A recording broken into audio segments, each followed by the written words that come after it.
আল্লাহ রাব্বুল আলামিনের কাছ থেকে আমরা আরেকটি আয়াতে কারিমা সূরা 3 নম্বর সূরা আল ইমরান 14 নম্বর আয়াতে কারিমা আল্লাহ সুবহানাহু ওয়া তাআলা তিনি কি বলছেন জানেন?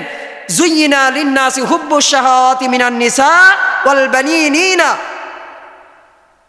বানিনিনা ওয়াল কনাতিরিল মুনকাতারাতি মিনাল যাহাবি ওয়াল ফিদ্দাতি ওয়াল খাইলি ওয়াল মুসাওয়ামাতি ওয়াল আনআম ওয়াল হারসি যালিকা মাতাউন হায়াতিদ দুনিয়া ওয়াল্লাহু ইনদাহু হুসনুল মাআব। আল্লাহ ইজ্জা ওয়াল জালাল তিনি বলছেন, আল্লাহ রাব্বুল আলামিন স্বয়ং তিনি নিজেই, কে? আল্লাহ তাআলা স্বয়ং তিনি নিজেই 7টি বিষয়ের উপর আপনাকে আমাকে মোহর মেরে দিয়েছেন, লোভ দিয়ে দিয়েছেন। কয়টি বিষয়? 7টি বিষয়ের উপরে। আপনি যদি মনে করেন যে এগুলো আপনার দ্বারা আপনার লোভ এসছে তাই না, এটা স্বয়ং আল্লাহ তাআলা দিয়েছেন। কিসের জন্য? পরীক্ষার জন্য। কিসের জন্য? পরীক্ষার জন্য। এই লোভগুলো দিয়ে আল্লাহ তাআলা দেখছেন পরীক্ষা করে যে মনুষ্য জাতিকে যে পরীক্ষা দিলাম এই পরীক্ষায় তারা উত্তীর্ণ হতে পারছে কিনা, পরীক্ষায় উত্তীর্ণ হতে পারছে কিনা। আল্লাহ রাব্বুল আলামিন জানেন যে আমি আমার নবী হযরত আইয়ুব আলাইহিস সালামকে যে পোকা ধরিয়ে যে অসুস্থতা দান করেছি, আমার আইয়ুব নবী 80 বছর পর্যন্ত অসুস্থ, 18 বছর পর্যন্ত অসুস্থ থেকেছেন। 80 বছর বয়স পর্যন্ত 18 বছর পোকাতে খেতে খেতে খেতে খেতে খেতে খেতে পোকাতে খেতে খেতে যখন জিভাতে পোকা ধরে গেছে তখন আইয়ুব নবী কি বলছে জানেন? বলছে, হে আল্লাহ পাক, পোকাতে খেতে খেতে তোর তামাম জিন্দেগির সমস্ত দেহটাকেই তো খেয়ে নিল, এখন যদি জিভাতে পোকা ধরে গিয়েছে, এই জিভাতে যদি পোকা ধরে যদি খেয়ে নেয় তাহলে তো আমি তোমার নাম আর জপতে পারবো না। বুঝিয়েন কথা? তাও বলে না আল্লাহ তাআলা ভালো করে দাও। আর জ্বর হলে আল্লাহর নাম তো আগে পরে যায়, আগে ওগে মাগে করে চিল্লাই। আরবিতে 17টি মাখরাজ আছে। কয়টি মাখরাজ? 17টি মাখরাজ। তো 17টি মাখরাজের মধ্যে 18 নম্বর মাখরাজ কেউ প্রয়োগ করে এইরকম করে যে জ্বরে যদি পড়ে একটি নাম উচ্চারণ হয়, কি নাম? ওগে মাগে। 18 নম্বর মাখরাজ কি? জ্বরে যদি অসুস্থতায় যদি কেউ পড়ে যায় তাহলে একটি মাত্র শব্দ উচ্চারণ হয়, ওগে মাগে। এটা কি কথা হলো? অসুস্থতা হলে পড়বে কাকে, ডাকবে কাকে? আল্লাহ তাআলাকে। আল্লাহ রাব্বুল আলামিনের হাবিব বলেছেন মানুষকে জ্বর হয় একমাত্র তার রবকে চিনানোর জন্য। জ্বর হয়েছে তাই আপনি আল্লাহ তাআলাকে ডেকেছেন। জ্বর যদি না হতো, অসুস্থতায় যদি না পড়তেন, আল্লাহর কথা স্মরণ হতো না, আল্লাহর কথা স্মরণ হতো না। তো যেই বিষয়টাকে কেন্দ্র করে কথা বলছিলাম যে আল্লাহ তাআলা সর্বপ্রথম আপনাকে যেই বিষয়ের উপরে লোভ দিয়েছেন, আকর্ষণ দিয়েছেন, তার ভিতরে প্রথমটি হচ্ছে আপনাকে একটি নারীর উপরে, রমণীর উপরে আপনাকে আমাকে কি দিয়েছেন জানেন? আকর্ষণ তৈরি করে দিয়েছেন। নারীকে ভালো না লাগলে সংসার করবেন কি দিয়ে? সংসার করবেন কি দিয়ে? 1 নাম্বার। দ্বিতীয় নাম্বার, সন্তান সন্ততির উপরে আপনাকে একটা আকর্ষণ দিয়েছে। সন্তান সন্ততির উপরে আকর্ষণ না থাকলে আপনি কি করলেন? আপনি মনে করছেন আপনি কি গাঁলার জন্য বাড়ি করলেন? টাইলস ফিটিং করে গাঁলার জন্য এত বড় বাড়ি করেছেন, টয়লেট করেছেন, এত বড় টাইলস ফিটিং করে সব কিছু তৈরি করেছেন না, আপনার ছেলে সন্তান ভালো থাকবে তাই। দ্বিতীয় গেল। তৃতীয় নাম্বার, পঞ্জীকৃত স্বর্ণের প্রতি আল্লাহ তাআলা আপনাকে আমাকে আকর্ষণ দিয়েছেন। আমার বানানোর কথা না, এগুলো সূরা আল ইমরান 14 নম্বর আয়াতে কারিমায় আল্লাহ তাআলা বলেছেন। 3 নাম্বার তাহলে কিসে পেলাম? স্বর্ণের প্রতি। আপনার আমার বাড়িতে যদি স্বর্ণ থাকে দিয়ে দিবেন নাকি মাংনায় কাউকে? তা কিন্তু দিবেন না। হয় কাউরির জন্য, হয় মেয়ের জন্য করে রেখেছেন, না হলে হয়তো পতিনের জন্য রেখেছেন, না হলে হয়তো বউয়ের জন্য করে রেখেছেন, ছেলের পুত্রবধূ হলে তাকে দিবেন। ঠিক একইভাবে একটা স্বর্ণ আপনার বাড়িতে আপনি কিন্তু ঠিকই কিন্তু একসময় প্রস্তুত করে রাখবেন। তাই এ স্বর্ণের প্রতি আল্লাহ তাআলা কি দিয়েছেন? আকর্ষণ তৈরি করে দিয়েছেন। 3 নাম্বার। এবার 4 নাম্বার, সুশিক্ষিত অশ্ব। একটি সুশিক্ষিত বিষয়ের ওপর আল্লাহ রাব্বুল আলামিন আপনাকে কি দান করেছেন? আকর্ষণ দান করেছেন। এবার আসি 5 নাম্বার, পালিত পশুর উপরে আল্লাহ রাব্বুল আলামিন আপনাকে কি দান করেছে? একটা আকর্ষণ দান করেছেন। দেখেন তো আজকে যদি গরুটা যদি অসুস্থ হয়ে যায়, কোনটা ডাক্তার আছে নিয়ে আইসে ওই গরুটার অসুস্থতা চিকিৎসা করে আপনি সারাবেন। এখানে যদি একটা ছাগল যদি মারা যায়, একটা ছাগলের বাচ্চাও যদি মারা যায়, একটি শব্দ আসবে, আসবে না? অবশ্যই আসবে। 5টি গেল। 6 নাম্বার হচ্ছে শস্য ক্ষেত্রের ওপর আপনার একটা আকর্ষণ আছে। এখানে যদি পানি হয় আপনার মুখ দিয়ে কোনো কথা বের হোক আর না হয়, ইস ধান গালা মনে হয় পড়ে গেল, মুখ দিয়ে আসবে না? আসবে না? অবশ্যই আসবে। তো ঠিক 7 নম্বর আল্লাহ রাব্বুল আলামিন আরো বলেছেন, পার্থিব জীবনে যত কিছু আয় করেছেন, অর্জন করেছেন, সব সম্পদের উপরে আল্লাহ তাআলা একটা আকর্ষণ দান করেছেন। কথা ঠিক আছে না? এই 7টি বিষয়ের উপরে আল্লাহ তাআলা আপনাকে আমাকে কি করেছেন? একটা আকর্ষণ দান করেছেন। যে বিষয়টি নিয়ে কথা বলছিলাম, এই যে সন্তানের কথা এখানে হইল, যে সন্তানের উপরে যে আকর্ষণ, যে লোভ, যে ক্ষোভ, এটা কে দান করেছেন? আল্লাহ তাআলা দান করেছেন। তো আসুন, সন্তানের প্রতি পিতামাতার যে এক গালা কর্তব্য আছে, দায়িত্ব আছে, এই দায়িত্ব কর্তব্যগুলো কি কি এগুলো আমরা জেনে নিই। খুব সংক্ষিপ্ত ভাষায় আমরা আজকে জানব। আল্লাহ রাব্বুল আলামিন সন্তানের প্রতি পিতামাতার কিছু দায়িত্ব দিয়েছেন, পিতামাতার কিছু কর্তব্য দান করেছেন, পিতামাতার কিছু করণীয় দান করেছেন। আল্লাহ রাব্বুল আলামিনও তিনি বুঝাতে চেয়েছেন, যদি জীবনে কোনো দিন যদি শিক্ষক হতে চাও তাহলে আগে ছাত্র হও, জীবনে যদি কোনো বড় লোক হতে চাও আগে কষ্ট করে উপার্জন করে তারপর বড় হও। একটি মানুষ, আপনি কি মনে করছেন যে একটি মানুষ যদি বড় লোক হয়, ওই একবারিতে বাপের ধন সম্পদ পেয়ে বড় লোক হয়ে গেছে? ওগুলো কি আকাশ থেকে টপকে পড়েছে? ওগুলো অর্জন করতে হয়েছে। ঠিক একইভাবে রব্বুল আলামিন এটাই বুঝাতে চেয়েছেন, কেউ যদি জীবনে বড় বক্তা হতে চায় অবশ্যই যেন সে ভালো শ্রোতা হয়, কেউ যদি জীবনে ব্যবসা বাণিজ্য করতে চায় অবশ্যই সে যেন কোনো দোকানদারের যেন কোনো কাস্টমার হয়। ঠিক একইভাবে আল্লাহ রাব্বুল আলামিন এটাই বুঝাতে চেয়েছেন, জীবনে যেই কোনো পর্যায়ক্রমে যেই কোনো জায়গায় কেউ যদি সফলতা পেতে চায় অবশ্যই সে যেন তার সাগরিক হয়। আপনি যদি পীর সাহেব হন আপনাকে আগে মুরিদ হতে হবে, আপনি যদি ইমাম হন আগে মুসল্লি হতে হবে। নাকি কোনোদিন নামাজ পড়তে জানেই না এসে ইমামতি লেগে গেছে নাকি? অবশ্যই আপনাকে নামাজ পড়তে হবে, ট্রেনিং পেতে হবে। একজন রাষ্ট্রের যদি সরকারের দায়িত্বও যদি কাউকে বসানো হয় তাকে আগে সুনাগরিক হতে হবে। সে যদি সেই দেশে সুনাগরিক না হয়, বাংলাদেশের একটা লোক কি যায় ভারতে যায় প্রধানমন্ত্রী হতে পারবে নাকি? তা কিন্তু পারবে না। ওখানে যদি নাগরিক হয় তাহলে পারবে। তো ঠিক একইভাবে আল্লাহ রাব্বুল আলামিন তিনি বুঝাতে চেয়েছেন, একজন সন্তান যদি ভালো সন্তান যদি পেতে চাও রে বান্দারা, তোমরা ভালো মায়ের ব্যবস্থা করো। কিসের ব্যবস্থা? সন্তান ভালো চাই, কিন্তু সন্তানের মা যদি ভালো না হয় সন্তান কি ভালো হবে? বলেন। সন্তান ভালো হতে চাইলে আগে মাকে ভালো হতে হবে। আমি যদি এখন মনে করি যে এই গোবরাতলা ইউনিয়নে আমি একটা আমের জুসের ফ্যাক্টরি দেবো। কিসের ফ্যাক্টরি? আমের জুসের ফ্যাক্টরি। ফ্যাক্টরিতে আমি কর্মচারী লাগিয়ে দিয়েছি, অশ্রাব্য কর্মচারী। যেখানে ফ্যাক্টরি পচা মার্কা ফ্যাক্টরি, যেখান দিয়ে আমের জুস হয়, ওই পচা আমগুলো নিয়ে যায় জুস ফ্যাক্টরিতে ঢেলে দিয়ে পচা আমের জুস হয়। জুসগুলো মনে হয় ভালো নাকি? পেটের পক্ষে ভালো? বলেন না, পেটের পক্ষে খুব ভালো। জুসগুলো কিন্তু পেটের পক্ষে ভালো হবে না। ঠিক আপনি একটা গাছ লাগাচ্ছেন, তেঁতুল গাছ, আর মনে করবেন যে ওখান থেকে আসবে আম সুফরি। আসবে? বলেন আসবে? আমের গাছ লাগিয়েছেন আর মনে করছেন সেখান থেকে আমি কাঁঠালের রুয়া খাবো, পাবেন? ঠিক একইভাবে যেমনি করে পাবেন না। আপনাকে যদি পণ্য যদি ভালো পেতে চান তাহলে অবশ্যই আপনাকে প্রোডাকশন হাউসটাকে ভালো করতে হবে। আপনি যদি আপনার প্রোডাকশন হাউসটাকে যদি ভালো না করেন ওখান থেকে কিভাবে আসবে? তাই একজন বাবা সব থেকে বড় করণীয় হচ্ছে তার সন্তানকে ভালো হতে হবে। সন্তানকে ভালো চাইতে গেলে সন্তানের জন্য মাকে ভালো হতে হবে। এই জন্য প্রবাদ বাক্যে এইরকম করে পাওয়া যায় যে অনেকগণ বড় বড় আল্লাহওয়ালাগণ বলছেন, এবং গ্রামের বড় বড় মুরব্বী বাবারা যারাও বলে, বাপ ভালো তার বেটা ভালো তাই, মা ভালো তার ঝি, গাই ভালো রে দুধ ভালো তার ঘি। অবশ্যই যদি আপনি মনে করেন যে আপনাকে একজন ভালো গাই আপনাকে কিনতে হবে, ভালো গাই কিনতে হলে ওটা জার্সি কিনা, দুধ দিবে কিনা, এটা আপনাকে যেমন করে লক্ষ্য করতে হবে। ঠিক একইভাবে ওই দুধ থেকে যদি ঘি যদি উৎপাদন করতে চান ওই দুধের শটটাকেও তো তুলে রাখতে হবে। আপনি যদি ওটাও খেয়ে নেন তো ঘি কি ওই দুধ থেকে হয়ে যায়? ঘিকে তৈরি করতে হয়। ঘিকে কি করতে হয়? তৈরি করতে হয়। তো ঠিক প্রোডাকশন হাউস যখন ঠিক হয়ে যাবে অটোমেটিক্যালি ওই প্রোডাকশন থেকে আল্লাহর ওলি বের হবে।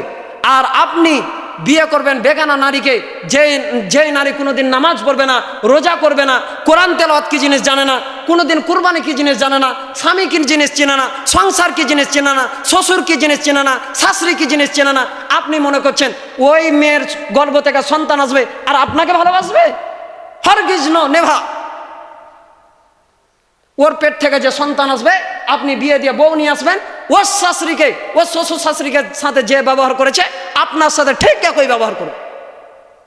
আপনি তো তার বউয়ের শ্বশুর।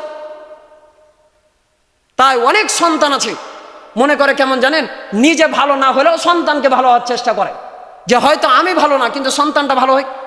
হরে কি জন্য নিজে না ভালো হলে সন্তান কোনোদিন ভালো হবে না। অনেক মানুষ মনে করে কি জানেন, আমি হয়তো সিগারেট টিগারেট খাই, ছেলে সন্তানকে একটু দূরে থাকে। আমার কথায় রাগ করিয়েন না, ছেলে সন্তানকে দুটা সিট পরে থয়, নিজে একটা সিটে বসে আছে, ওখান থেকে দূরে থেকেছে এই কারণে। কেন জানেন? ওখানে রেখেছে এই কারণে সিগারেটের ধোঁয়াটা যেন তার কাছে যেন না যায়। এই যে আপনি সিগারেট খেলেন, আপনি ওর চোখের সাক্ষাতে গেলেন, আপনি সিগারেট খেবেন আর আপনার সন্তান ফেরেশতা হবে? বলেন না ফেরেশতা হবে?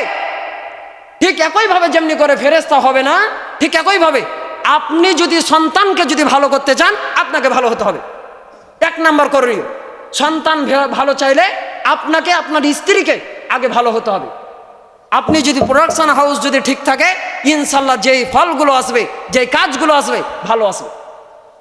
আপনি যদি পরের বাড়ির যদি আইল ম্যারাথন, আপনার সন্তান তো পরকে তো জমি দান করবে না, দুকাটা তো করতেও দিবে না, ওই দুকাটা আরো মারবে। তো ঠিক একইভাবে ছেলে, আপনি যদি ডাকাত হন, চোর হন, আর ছেলে সন্তানকে বলবেন যে সে যেন হয় আব্দুল কাদের জিলানি, তাহলে তো হবে না।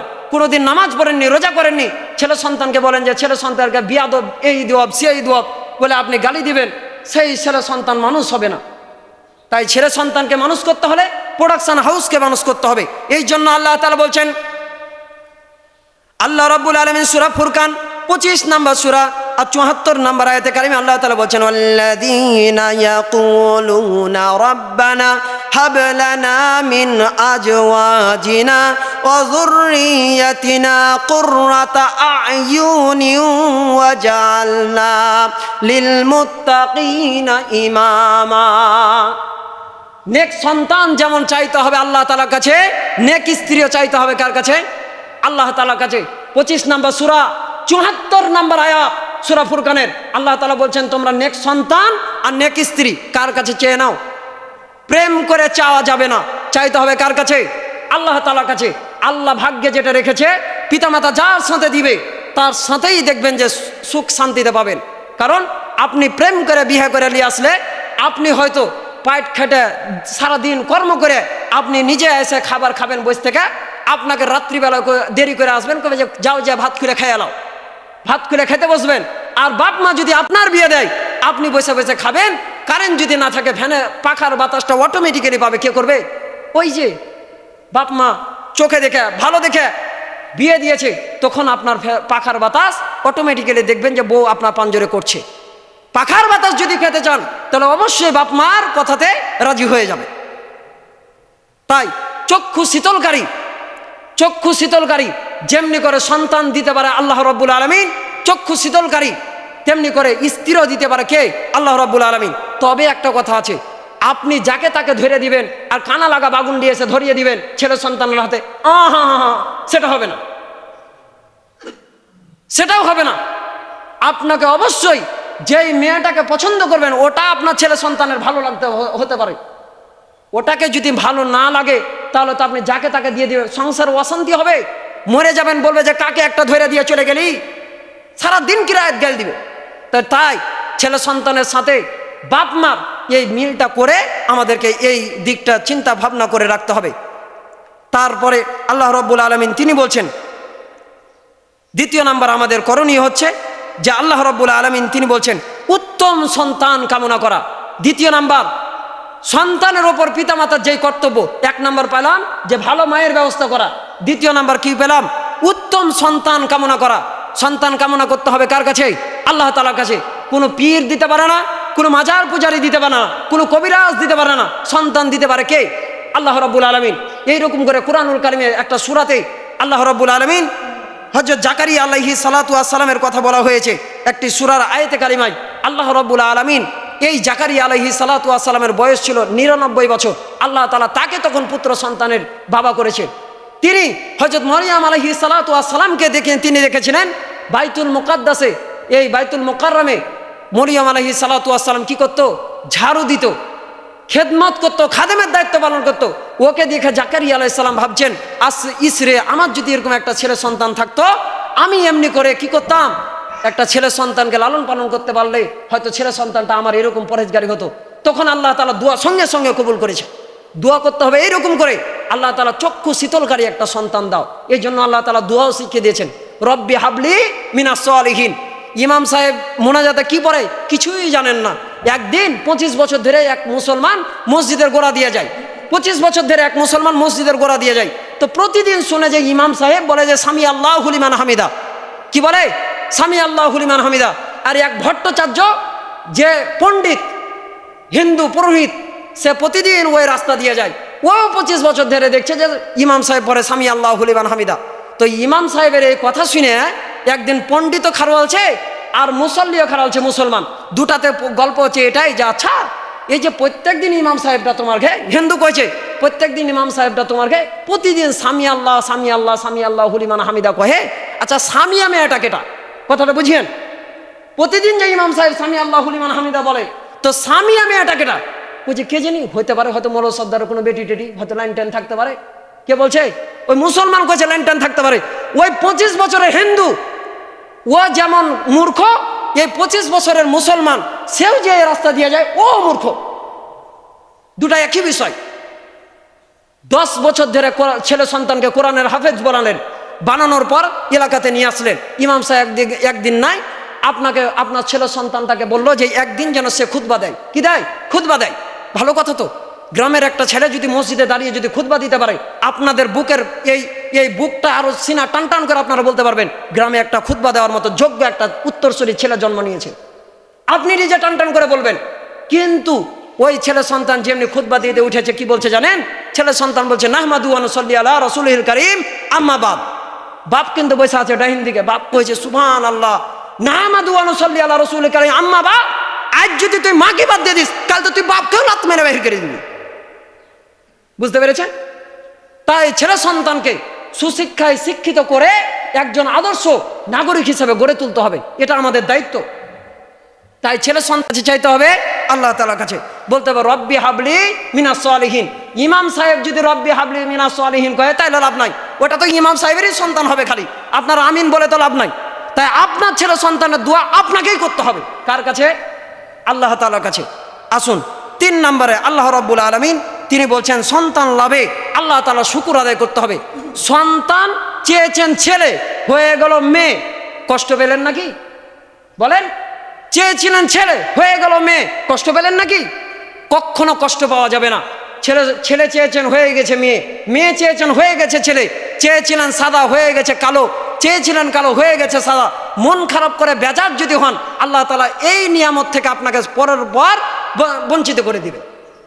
যার ছেলে সন্তান নাই, বাঞ্ঝা, ওকে যে জিজ্ঞেস করিয়েন যে ছেলে সন্তানের কি মর্যাদা, ওকে গিয়ে জিজ্ঞেস করবেন যে তোমার যে ছেলে সন্তান নাই, তো তোমার কষ্টটা কেমন লাগে বাপ, একটু কহতো। ওর কাছ থেকে একটু বুদ্ধি পরামর্শ নিয়ে দেখবেন, পেয়ে যাবেন।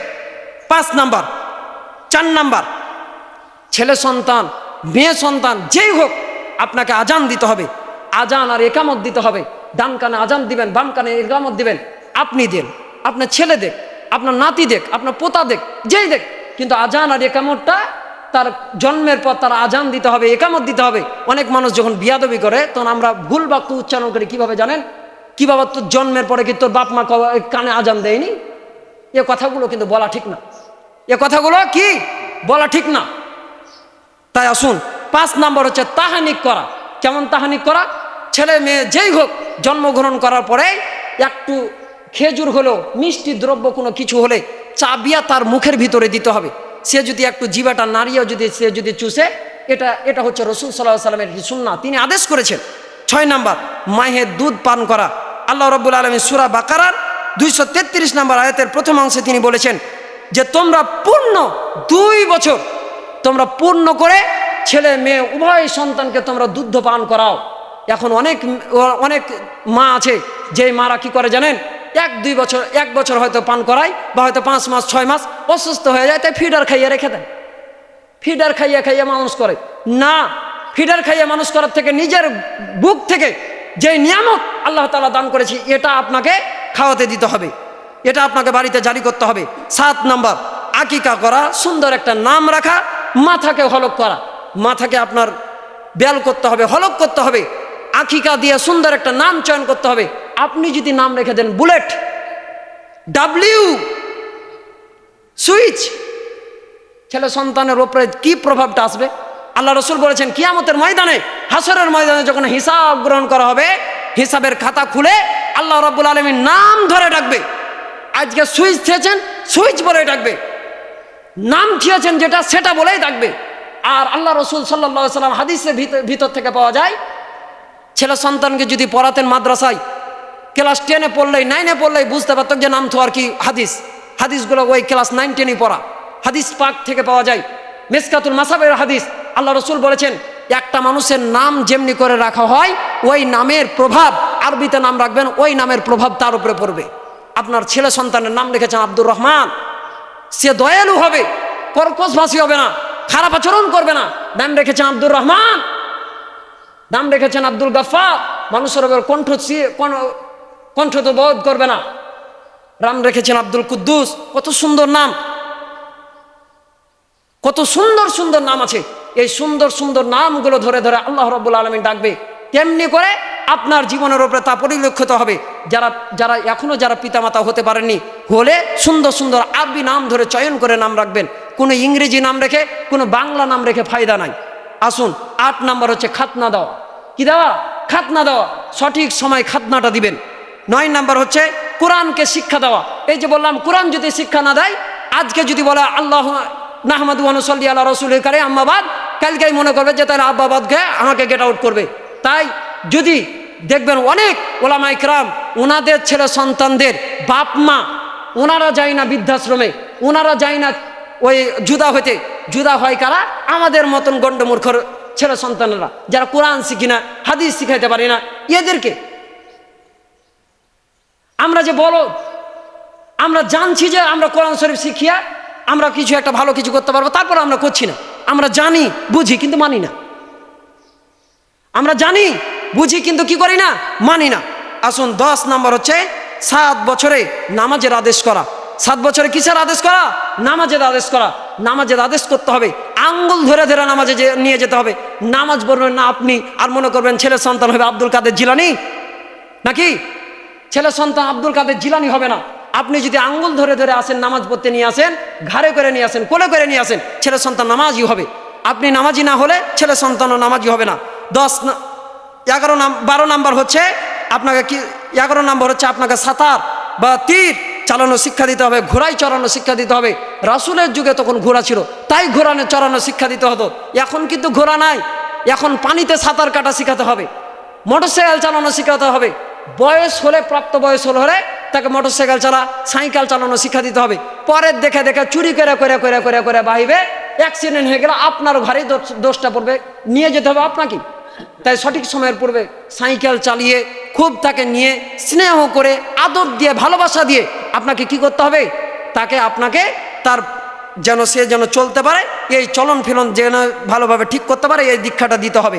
আর 13 নাম্বার হচ্ছে বিবাহ দেওয়া। কি দেওয়া? বিবাহ দেওয়া। অবশ্যই প্রাপ্তবয়স্ক হলে তাকে বিবাহ দিতে হবে। সরকার একটা আইন করেছে ছেলেদের 21 বছর। কয় বছর? 21 বছর। এখন 13 বছর হয় না, তার আগে পাকা, সব কাজ জানে, ফরওয়ার্ড। আপনি বলেন আর না বলেন, সব কিছু জানে। তাই বিয়ে যদি করতে চাই যে হ্যাঁ আমি বিয়ে করব, ওকে কোনো একটা কাজে লাগাই দিয়ে বিয়ে দিয়ে দেন। কারণ যে একবার বিয়ে করতে চাইবে তার আখলাকটাকে বাঁচিয়ে দেন।